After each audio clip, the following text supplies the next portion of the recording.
Oke, terima kasih atas waktu dan kesempatan yang diberikan kepada saya. Saya Maria Trisnawati Elu dari kelas 11 IPS 3 SMA Swasta Katolik Regina Pacis, Bajawa. Kali ini saya akan mempresentasikan artikel ilmiah yang telah dibuat dengan judul Peran Kepolisian dalam Menanggulangi Kejahatan Seksual yang dilakukan oleh remaja. Oke, sejalan dengan kemajuan teknologi masa kini yang berdampak pada kehidupan masyarakat, terutama pada kehidupan para remaja yang menyangkut pada perkembangan akhlak, kenakalan remaja serta kejahatannya pada saat ini merupakan masalah besar yang di masyarakat serta berpengaruh pada perkembangan akhlak yang mengarah pada perkembangan yang tidak sehat, tidak mudah diatasi serta dianggap sepele.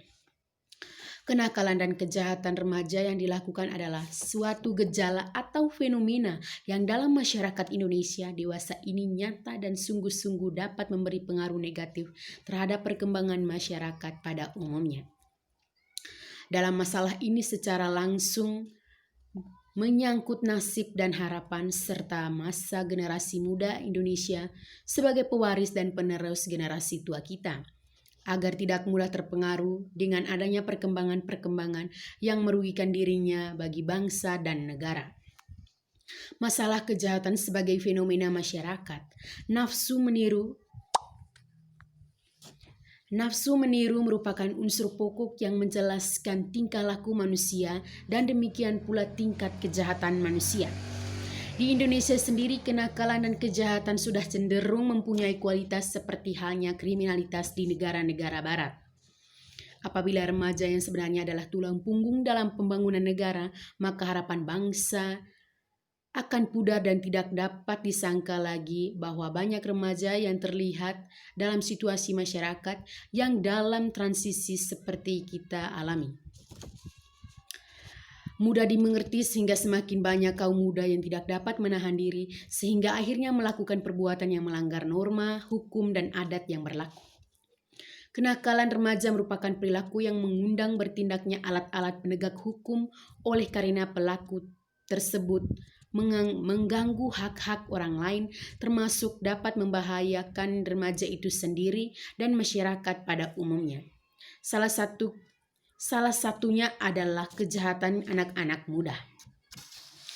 Berikut, apabila diteliti lebih jauh, ternyata yang dimaksud dengan istilah remaja tidak terdapat suatu kesatuan pendapat jika dihubungkan dengan batas usia tertentu, di mana batas usia tersebut berbeda pada setiap negara. Remaja bukan tergolong anak lagi, dalam artinya bahwa mereka sudah mulai meningkat ke arah dewasa. Di dalamnya didasarkan kepada satu keadaan tertentu, yaitu sejak anak muda itu mulai mengenal dengan namanya cinta. Hal itu sangat relatif karena hanya tergantung pada perkembangan jasmani. Dari sudut pandang para ahli, ternyata usia remaja berada pada usia 12 sampai 21 tahun bagi perempuan, sedangkan 13 sampai 22 tahun itu bagi laki-laki. Jika dibagi atas, remaja awal berada akhir dalam rentangan usia 17 atau 18 tahun sampai 21 atau 22 tahun.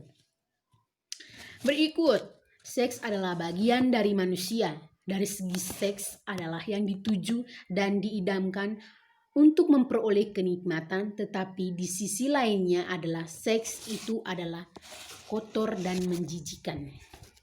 Perilaku seksual yang terjadi pada masa remaja umumnya terjadi karena sifat keingintahuan dan ketidaktahuan anak terhadap masalah-masalah seksual. Berikut faktor-faktor yang mempengaruhi. 1. Faktor eksternal yang berasal dari luar diri seseorang, yaitu keluarga. Keluarga itu adalah lingkungan sosial yang pertama-tama dari seorang anak. Yang berikut sekolah. Sekolah itu memegang peran penting bagi pembentukan pribadi anak. Dan berikut pergaulan. Hal yang paling penting dalam kehidupan manusia itu adalah pergaulan. Berikut media komunikasi. Media komunikasi massa itu berdampak negatif, antara lain adalah media cetak seperti majalah.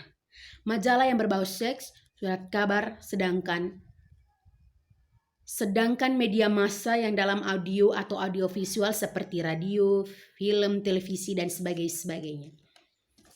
Berikut faktor internal. Faktor internal itu merupakan faktor yang berasal dari diri seseorang atau individu itu sendiri.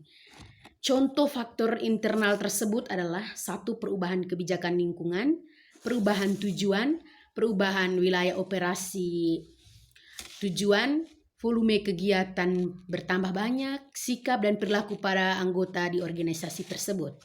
Yang berikut, pengaruh kejahatan seksual yang berkembang terhadap perkembangan remaja saat ini, yaitu satu, keterampilan sosial yang buruk, perasaan yang tidak berdaya, dan masalah seksual lainnya. Kali ini kita akan membahas lagi tentang peran kepolisian dalam menanggulangi kejahatan seksual, yaitu satu, untuk mewujudkan perlindungan dan kesejahteraan. Dua, memberi saran dan motivasi kepada anak-anak. Dan yang berikut lagi hambatan-hambatan yang dapat membuat polisi itu tidak bisa mencegah kejahatan seksual, yaitu karena adanya kekurangan pada sosialisasi yang dilakukan oleh polisi mengenai pentingnya menjaga kesehatan organ vital, di mana hal tersebut berkaitan dengan produktivitas seksual. Oke, dari penjelasan tadi dapat saya simpulkan bahwa dari hasil penelitian menunjukkan bahwa kejahatan remaja, khususnya kejahatan seksual, telah mengalami pergeseran atau perubahan agar masalah kejahatan seksual yang terjadi di kalangan remaja tersebut tidak semakin banyak atau semakin berkurang dan tidak berkembang. Saran saya itu dari segi remaja pada saat ini masih banyak orang tua atau guru di sekolah menganggap bahwa mereka menceritakan masalah seks secara terbuka, khususnya para remaja, yang merupakan hal yang meresahkan. Oleh karena itu, pendidikan ini tentang masalah-masalah seksual perlu sedini mungkin diberikan, misalnya memberikan pengarahan tentang bahaya penyakit kelamin atau hamil sebelum nikah, dan lain sebagainya. Polisi melalui Bina Mitra bisa lebih giat lagi memberikan penyuluhan dan pembinaan kepada remaja tentang kesadaran hukum, terutama di bidang seks.